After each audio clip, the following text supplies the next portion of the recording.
నేను కాంటాక్ట్ చేయలేదు. మీరు చేయలేదు, వాళ్ళు చేయలేదా? చేయలేదు. బట్ నేను పెట్టిన కేసు అయితే నేను వెనక్కి తీసుకుంటున్నాను. అవునా? నేను కేవలం నన్ను జైలుకి పంపించాడు అండ్ నన్ను వదిలేశాడు అన్న కోపంలో మాత్రమే పెట్టాను, కానీ అతను నాశనం అవ్వాలి అని కాదు.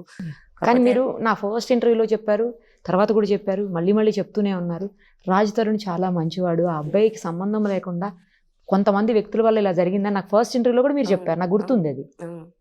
మంచోడు మ్యామ్, మంచోడు కాకపోతే నేను అన్నేళ్ళు ఎందుకు ఉంటాను? అండ్ ఎంత మంచోడు కాకపోతే వీళ్ళు ఇంత చేస్తున్నప్పుడు రాజ్ తరుణ్ ఇంట్లోంచి వెళ్ళిపోయాడు, నన్ను ఉంచాడు.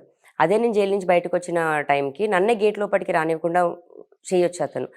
కానీ ఈ రోజున కూడా నన్ను ఇంట్లో ఓపెన్ గా ముందే ఇవన్నీ మాట్లాడుకుంటే బాగుండేదేమో, ఇక్కడ దాకా రాకపోయేది. అసలు మొహం చూడకుండా అయ్యింది. అసలు రోజు పొద్దున అతను షూటింగ్కి వెళ్తే, ఇంట్లోంచి బయటకు వెళ్తే నేను పడుకున్న నా మొహం చూపించి వెళ్తాడు. షూటింగ్ నుంచి ఇంటికి రాగానే నేను ఏ ఫ్లోర్లో ఉన్నా సరే మరి అతనికి ఎలా తెలిసిపోద్ది? ఇప్పుడు ఒక పిల్లకి మన ఓనర్స్ వస్తే తెలిసిపోతుంది అన్నట్టు అతను కూడా వస్తే ఎక్కడున్నా అక్కడికి వచ్చి బుడ్డి అని వచ్చేసేవాడు. అప్పుడు కొన్ని మనిషి దూరం అయితే దూరమైంది, ఆ బంధం గుర్తురాదా?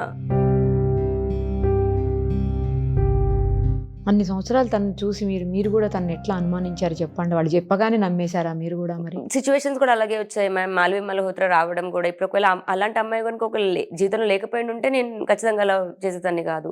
మాల్వి మల్హోత్రా కూడా రావడం, అదే టైం ఆ అమ్మాయి అలుసుగా తీసుకొని మనిషిని తీసుకోవడం, జస్ట్ లీగల్గా పెళ్లి చేసుకోలేదు, లేదా ప్రపంచానికి తెలియదు అన్న కారణంగా అసలు నా ఎగ్జిస్టెన్సే లేదు అని పోర్ట్రే చేయాలని చూశారు.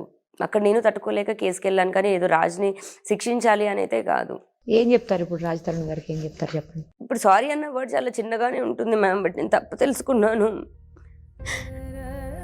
ఎంత చేసినా భరించిన ఒక వ్యక్తి డ్రగ్స్ అన్న ఒక కేసు మాత్రం తట్టుకోలేకపోయాడు. ఎందుకంటే మా జీవితంలో ఎప్పుడూ అవి లేవు. డ్రగ్స్ అన్న ఒక న్యూస్ వచ్చేసరికి తను కూడా కెరియర్కి భయపడి వెళ్ళిపోయాడు. మస్తాన్ సైతో ఇదంతా ఉన్నప్పటికీ కదా తనకు తెలుసు, ఉన్నాడు ఇదే ఇంట్లో ఉన్న మనిషే. డ్రగ్స్ కేసు అని ఒక్కసారికి వచ్చేసరికి భయపడిపోయాడు.